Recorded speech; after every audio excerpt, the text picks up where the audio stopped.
नमस्कार। मैं Harivallabh HU Bhatt live में आपका फिर से स्वागत करता हूं।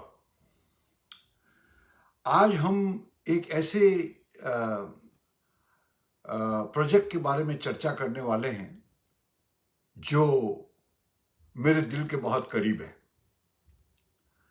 मैंने ये समझिए कि अपने 40 और 45 साल के कैरियर में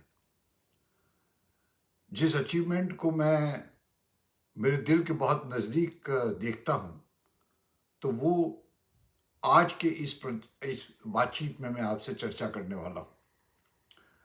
और ये प्रोजेक्ट जो है वो बेस्ड ऑन वन पेटेंट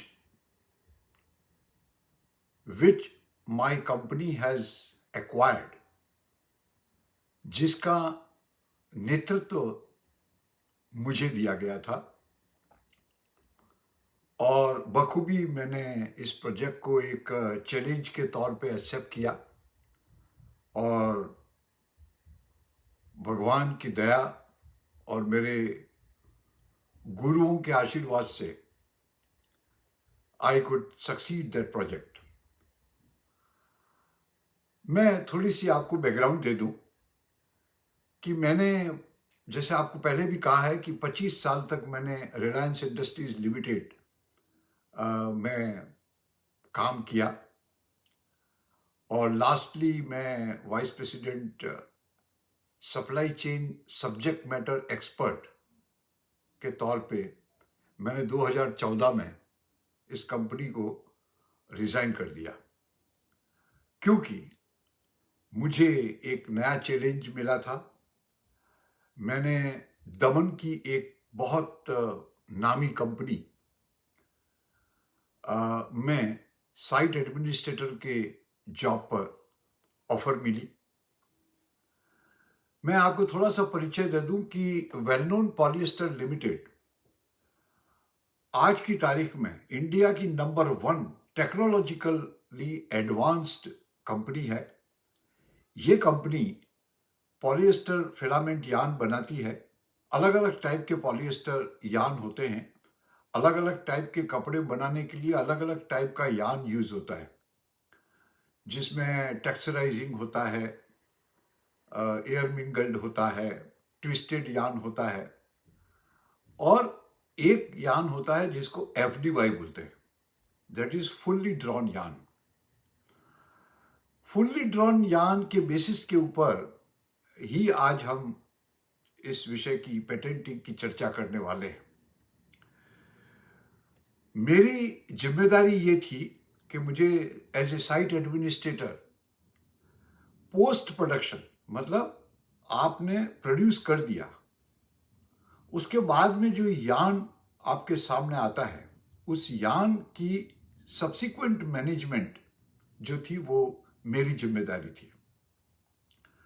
उसकी पैकिंग से लगा करके रख रखाव, वेयर हाउसिंग, पैलेटाइजिंग, यूनिटाइजिंग, उसकी क्वालिटी एश्योरेंस, उसके बाद उसको ट्रांसपोर्ट करना, कस्टमर तक पहुंचाना और कस्टमर को किसी भी टाइप की तकलीफ ना हो, मार्केटिंग के साथ कोऑर्डिनेशन करना, मार्केटिंग जो ऑर्डर्स लेके आती है उस ऑर्डर्स को जल्दी से जल्दी एग्जीक्यूट करना। और बेसिस ये होता था कि आप कस्टमर ऑर्डर दे, उसके कितने टाइम में आप उसको ये माल पहुंचा सकते हैं और कितना सेफली पहुंचा सकते हैं।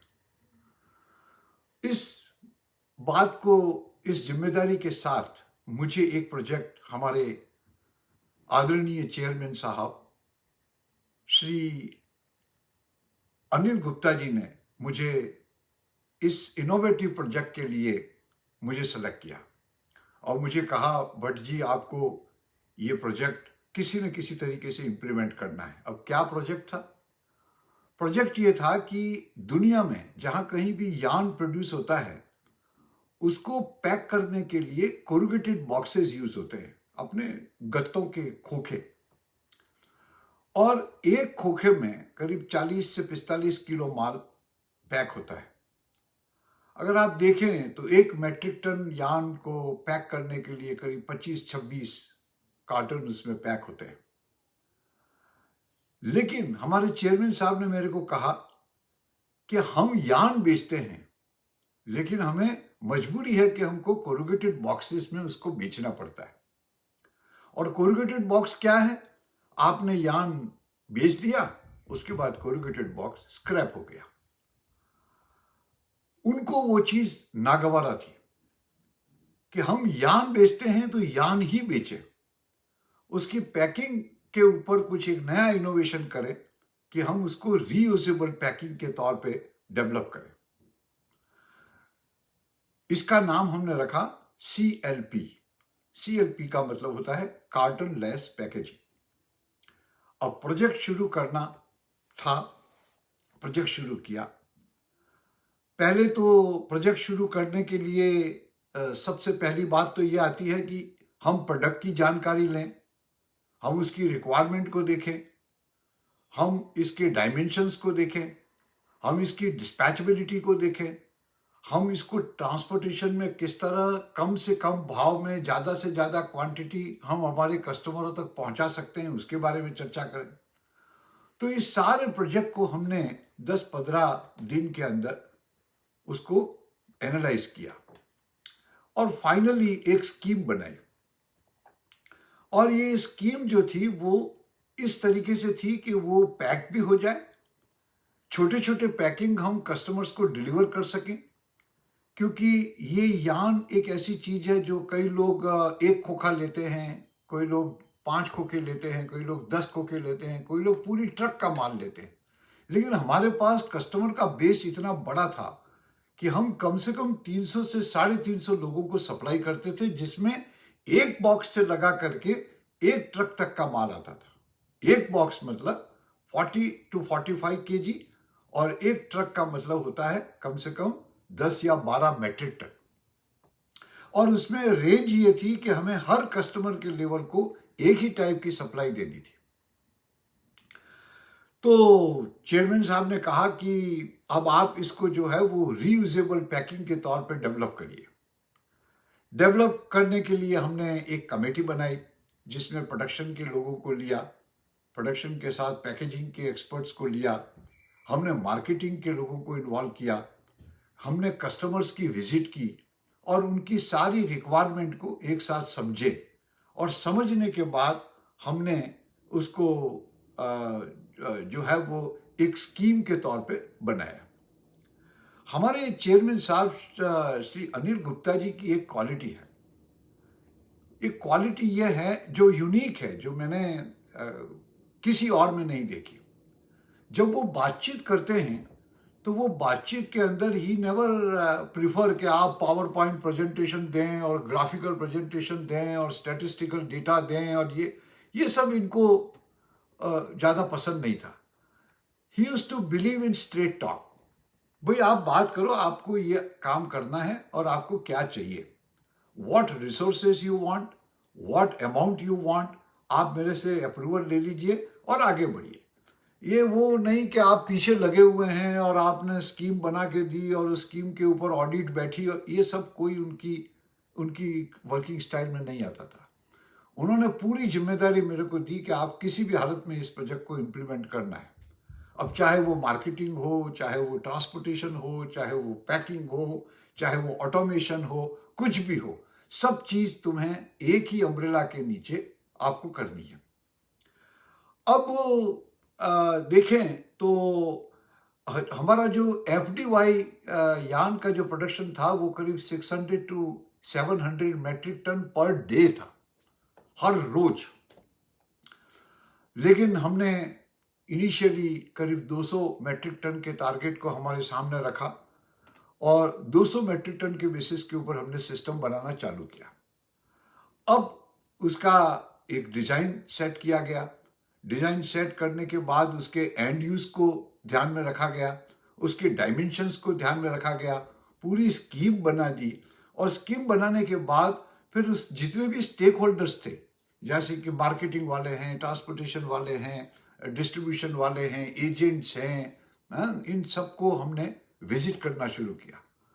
ये सबसे बड़ा चैलेंज था, क्योंकि एक तो आप एक सिस्टम बनाएं और जो चली आ रही परंपराओं को तोड़ करके नई परंपराओं में उनको संलग्न करना, ये एक बहुत बड़ा चैलेंज था।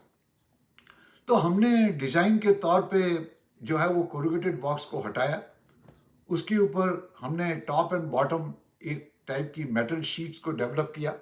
हमने ये भी सोचा कि अगर हम डाई बना करके इसको हम पीवीसी या प्लास्टिक से बनाएं तो ज़्यादा अच्छा रहेगा, लेकिन आप जानते हैं कि इसमें कई तरीके के पुर्जे लगते हैं और हर पुर्जे को एक डाई में ढाला जाता है और डाई की कीमत जो है वो करोड़ों रुपए में चलती है, और अगर वो सही नहीं हुआ तो वो डाई के पैसे भी बेकार जाते हैं और सब कुछ बेकार जाता है। तो इसको पूरा करने के लिए हमने सबसे पहले वुडन के ब्लॉक्स बनाए। जो चीज हम बनाना चाहते थे उसको लकड़ों में बनाया, प्लाई से बनाया। प्लाई से बना करके उसके हमने ट्रायल लिए। ट्रायल लेने के बाद हमें पता लगा कि इसका वजन थोड़ा बढ़ जाता है, क्योंकि कोरुगेटेड बॉक्स जो हम यूज करते थे उसका वजन तो 1.2 kg के बराबर था, लेकिन जो मैकेनिज्म हम बनाना चाहते थे, जिसको हम नए तरीके से बनाना चाहते थे, उसका वजन थोड़ा 2-3 किलो 4 किलो के हिसाब से बढ़ जाता था। तो उसकी इम्प्लीमेंटेशन हर जगह लगती थी, ट्रांसपोर्टेशन में लगती थी, हैंडलिंग में लगती थी, लोडिंग अनलोडिंग में लगती थी और कॉस्ट बढ़ती जा रही थी। लेकिन हमने जब चेयरमैन साहब से परमिशन दी तो उन्होंने कहा अगर थोड़ा पैसा ज़्यादा लगता है तो लगने दो, लेकिन मुझे ये सिस्टम इम्प्लीमेंट करनी है। तो हमने वुडन की पूरी स्कीम को वुड का बना करके और हमने उसके ट्रायल्स लिए। ट्रायल्स बड़े एनकरेजिंग थे, लेकिन एक तकलीफ ये थी कि वुड की फ्लेक्सिबिलिटी थोड़ी ज़्यादा होती है। मतलब आप वुड को दबाएंगे तो एक हद तक दबेगा, लेकिन अगर बहुत दबाएंगे तो वो टूट जाएगा। तो जो वो दबता था वो यान को टच करता था, और यान को टच करने से यान बिगड़। यान की एक मैं आपको परिभाषा दे दूं कि अगर आपने दोरे की गट्टी देखी हो, उसको आप मैग्नीफाइंग ग्लास से देखें। दोरे की गट्टी जो जिससे हम सिलाई करते हैं घर में, और दर्जी जो सिलाई करते हैं, उसका वजन तो 20-25 ग्राम होता है दोरों का, लेकिन हमारा एक स्पूल, एक गट्टी जो है वो 7 से 8 किलो की होती है। Kilo I am talking about, it's a big size of spool. उस स्पूल में करीब 7 से 8 किलो यान लपेटा जाता है।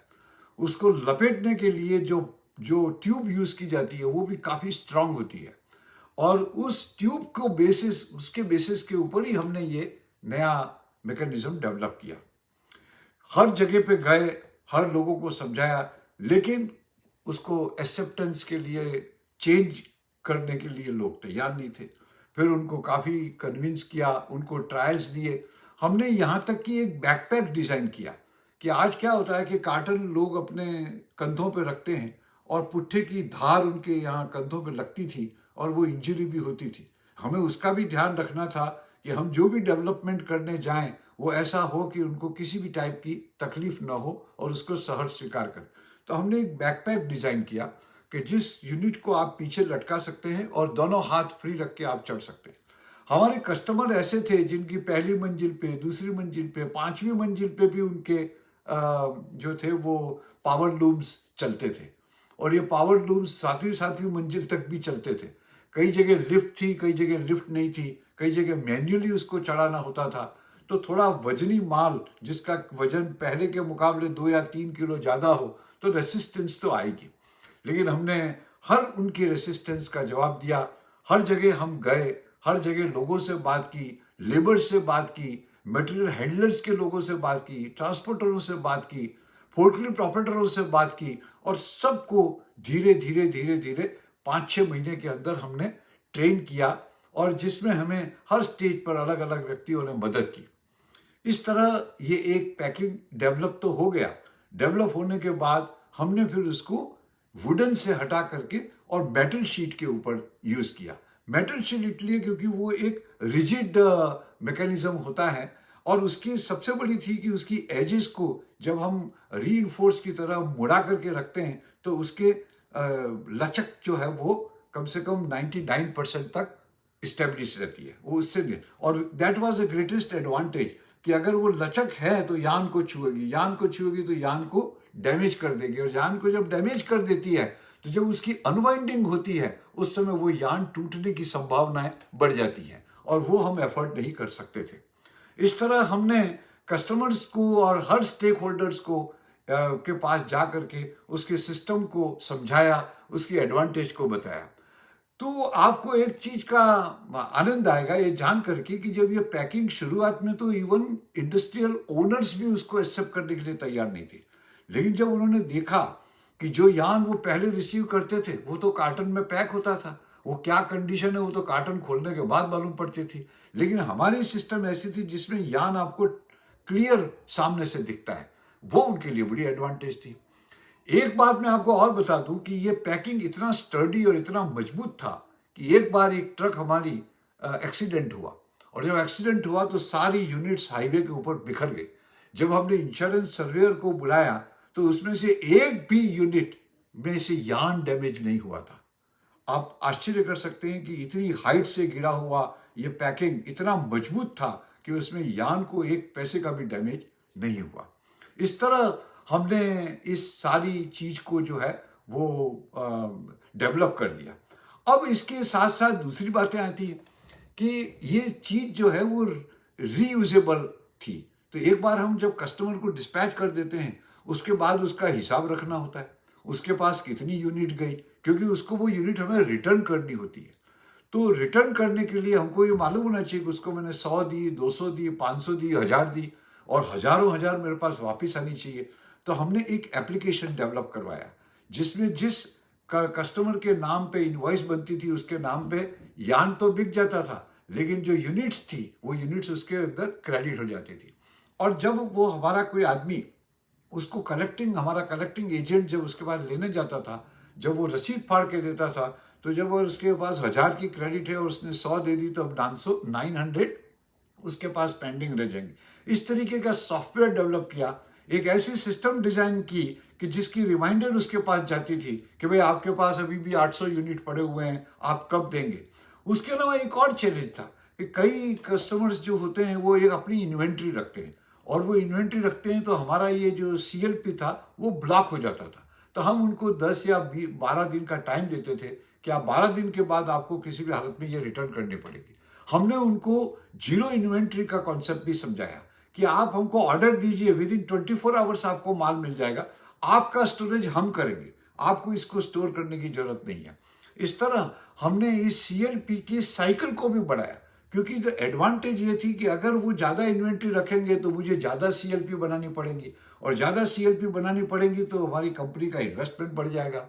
यहाँ मैं आपको कहूँ कि शुरुआत के टाइम पे ही हमने कम से कम 20 करोड़ रुपया इसके ऊपर इन्वेस्ट किया था।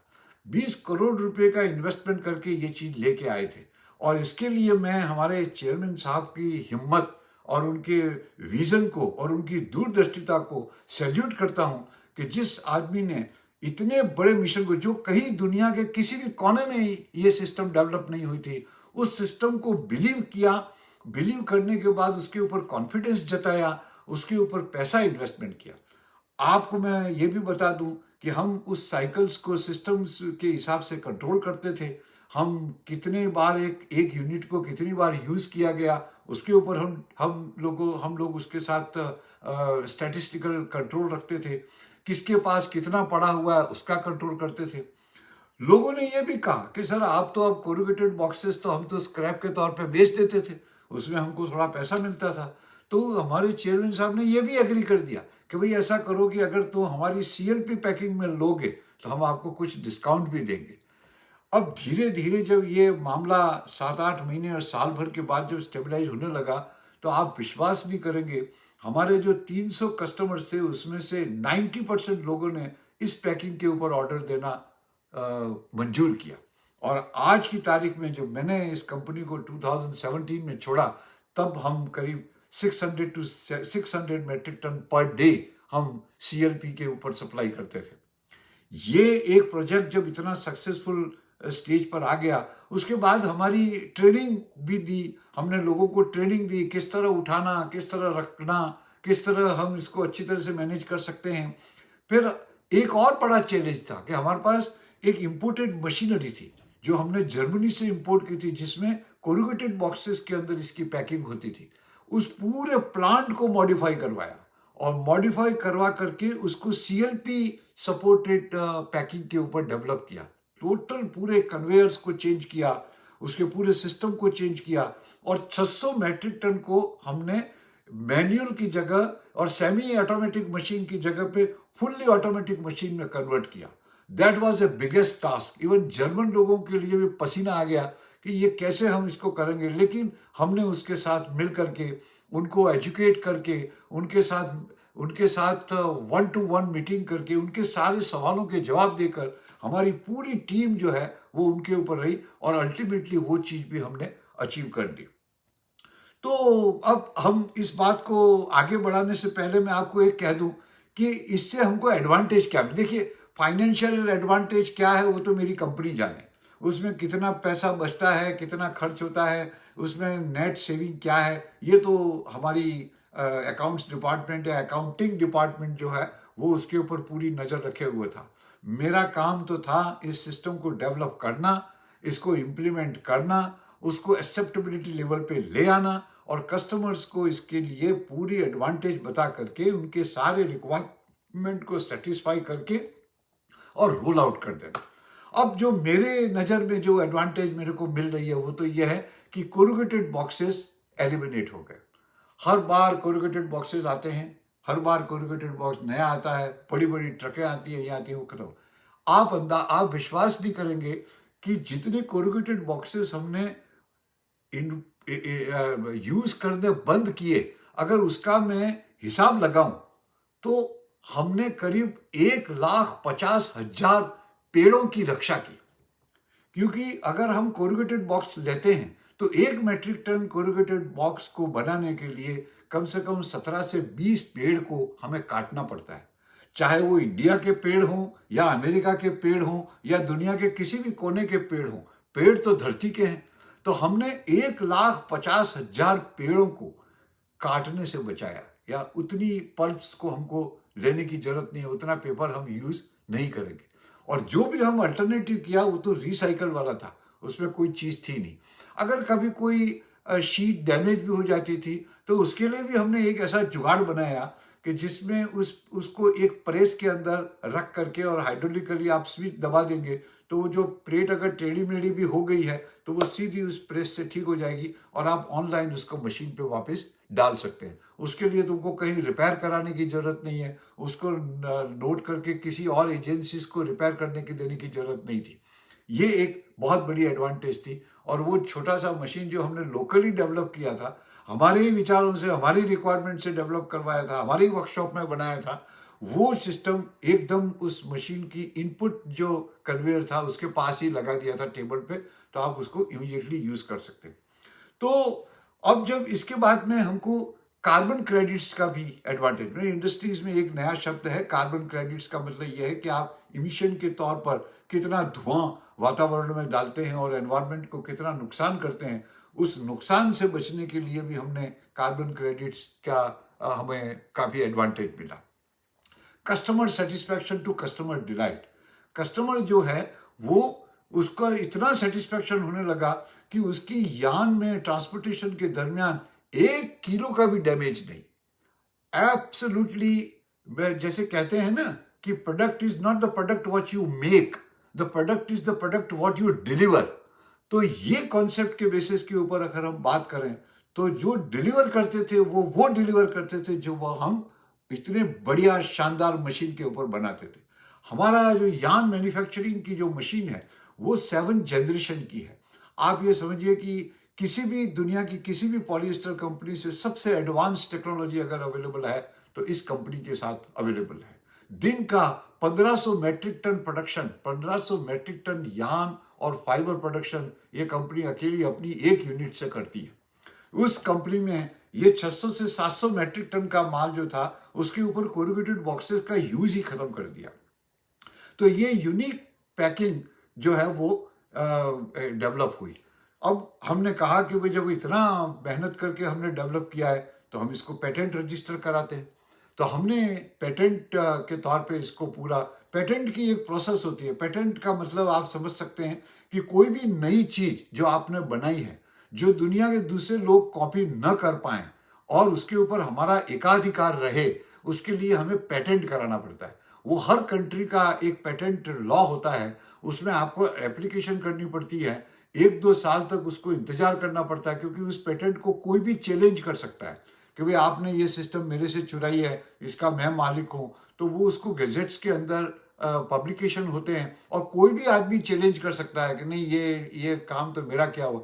ये सब जगह से सेटिस्फाई होने के बाद पेटेंटिंग अथॉरिटी जो है वो आपको सर्टिफिकेट इशू करती है और आपको पेटेंट देती है। तो ये पेटेंट मेरी company well known polyester limited के नाम पे रजिस्टर्ड है। इनोवेटर में मेरा भी नाम है, मेरे हमारे चेयरमैन साहब का भी नाम है, क्योंकि हमारे चेयरमैन साहब ने तो इसके ऊपर इतना मोटिवेशन किया जिसकी कोई हद नहीं है। और इसके लिए मैं एक बार मेरी टीम के नाम भी लेना चाहता हूँ, बिसाइड्स और चेयरमैन श्री अनिल गुप्ता जी। एक तो यंग राजकुमार जिनको हम कहते हैं, वो है Rahul Gupta ji. He is a very learned and very very positive young man of about 25 to 26 years old. उनका भी काफ़ी इसमें सहयोग रहा। वो अनिल गुप्ता जी के सुपुत्र हैं और ही is A sitting director of the company. उनका भी काफ़ी अच्छा पॉजिटिव हमारे पास अप्रोच रही। हमको उन्होंने भी काफ़ी अच्छी तरीके से मोटिवेट किया। मैं धन्यवाद अदा करना चाहता हूँ मेरे हमारे प्रेसिडेंट साहब श्री सीवी खंडेलवाल साहब को, जिन्होंने एक प्रॉपर एनवायरनमेंट दिया, एक सपोर्ट दिया हर जगह से। उन्होंने हमारे इस स्कीम को क्या, कई स्कीम को साहब ने तो मदद किया है। तो मैं खंडेलवाल साहब का भी शुक्रिया अदा करना चाहता हूँ। मैं मार्केटिंग से मिस्टर जी सुरेश कुमार और दूसरे हैं मिस्टर महेश जरीवाला साहब, उनका भी मैं धन्यवाद अदा करता हूँ, क्योंकि वो मुझे कस्टमर के पास ले जाते थे, वो मुझे कस्टमर के सामने रख देते थे, आपकी जो प्रॉब्लम है आप इनसे बात करिए। तो उनका काफ़ी मेरे इस प्रोजेक्ट के ऊपर साथ है। सबसे बड़ा जो सहयोग रहा वो मिस्टर आरपी शाह और मिस्टर राकेश गोयल। आरपी शाह ने पूरी सोर्सिंग मैनेजमेंट को अपने हाथ में लिया और जब कहा, जैसा कहा, उस हिसाब से उनके सोर्सेस ने हमको मदद की, उसको चेंज किया, डिज़ाइन चेंज की, डिज़ाइन मॉडिफाई की, उसको ऐड किया, सब्सट्रैक्ट किया। ये सब आरपी शाह साहब के थ्रू हमने मैनेज किया। राकेश गोयल एक ऐसी पर्सनालिटी जो किसी के भी सामने रख दो उस आदमी को, 2 मिनट के अंदर वो आदमी कन्विंस करेगा। बोले भाई तुमको क्या चाहिए, तुमको तकलीफ क्या है, हमें ये इम्प्लीमेंट करना। इतनी बढ़िया लीडरशिप, एचआर मैनेजमेंट उनका। उन्होंने भी मेरे को हमारे साथ साथ चले, अलग अलग जगह पे हमारे साथ आए और ये इस तरह से उन्होंने भी हमें काफ़ी अच्छी मदद की। और पूरी टीम, काफ़ी लोगों की टीम इसमें इन्वॉल्व हुई। जर्मनी के एक्सपर्ट्स इसमें इन्वॉल्व हुए, कंपनी के प्रोडक्शन के लोग इसमें इन्वॉल्व हुए हैं। मतलब मैं अगर नाम लूँगा तो काफ़ी नाम हो जाएंगे, लेकिन मैं उन सब का शुक्रिया अदा करता हूँ कि उनकी सपोर्ट की वजह से ये प्रोजेक्ट इम्प्लीमेंट हो गया। आज इस पेटेंट को हमने इंडिया में रजिस्टर किया है, हमने यूरोप में रजिस्टर किया है, अमेरिका में रजिस्टर किया है। This patent is registered in America, in USA, and USA patent authorities have given issued A patent for this particular item. तो ये आज की मेरी पेटेंट से सपोर्टेड कहानी। उसके लिए एक बात मैं अक्सर आपको कहता हूँ, जो हमारे चेयरमैन साहब कहते हैं कि भाई idea is nobody's monopoly. Idea किसी के भी पास आ सकता है। आइडिया मेरे ही पास आइडिया आएगा ये नहीं है। अगर आप सच्चे दिल से किसी प्रोजेक्ट के अंदर इन्वॉल्व हो जाते हैं तो उसमें कोई टाइप की कमी नहीं रहती है। आपका इन्वॉल्वमेंट उसमें जरूरी है, आपका डिटर्मिनेशन उसमें जरूरी है, आपकी गाइडेंस जरूरी है। और इसके लिए मैं मेरे मैनेजमेंट का बहुत शुक्रिया अदा करता हूँ कि आपने मुझे इस योग्य समझा और मुझे इस प्रोजेक्ट में इन्वॉल्व किया, जिसको मैं आज भी बड़े दिल से चाहता हूँ। और मुझे बड़ा आनंद आता है जब इसके बारे में बात करता हूँ। तो हो सकता है आज मैंने आपका टाइम थोड़ा ज़्यादा ले लिया हो, लेकिन ये प्रोजेक्ट मुझे लगा कि मेरे यंग जनरेशन्स के लिए काफ़ी लाभप्रद हो सकता है और वो भी सोचें कि हम कुछ नया दुनिया को क्या दें। हम जिस प्रोफेशन में हैं उस प्रोफेशन में कुछ नया दें, कुछ नयापन लाएं। और वो नयापन ऐसा होना चाहिए कि वो न सिर्फ आपके लिए क्रेडिट बने, लेकिन आप जिसके लिए काम कर रहे हैं उसके लिए भी क्रेडिट बने, उसके लिए भी वैल्यू एडेड करें। तो एक बार सभी का फिर से धन्यवाद। आप सभी का भी धन्यवाद कि आपने मुझे सुना और मेरे इस सक्सेस स्टोरी को आपने लिसन किया। मैं आशा करता हूं कि इस सक्सेस स्टोरी से भी आप कुछ सीखे होंगे, उसमें से भी आप कुछ अपने जीवन में उसको ग्रहण करेंगे और आपकी सफलता का जीवन का सफ़र हमेशा चालू रहे, आप सफल रहें। आजकल इस कोविड के चक्कर में रोज की न्यूज़ न सुन करके दिन में एक ही बार न्यूज़ सुने और अपने आप को फिट रखें। इसी आशा और विश्वास के साथ मैं आज अपनी बात को यहाँ समाप्त करता हूँ। बहुत बहुत धन्यवाद। God bless you. Take care.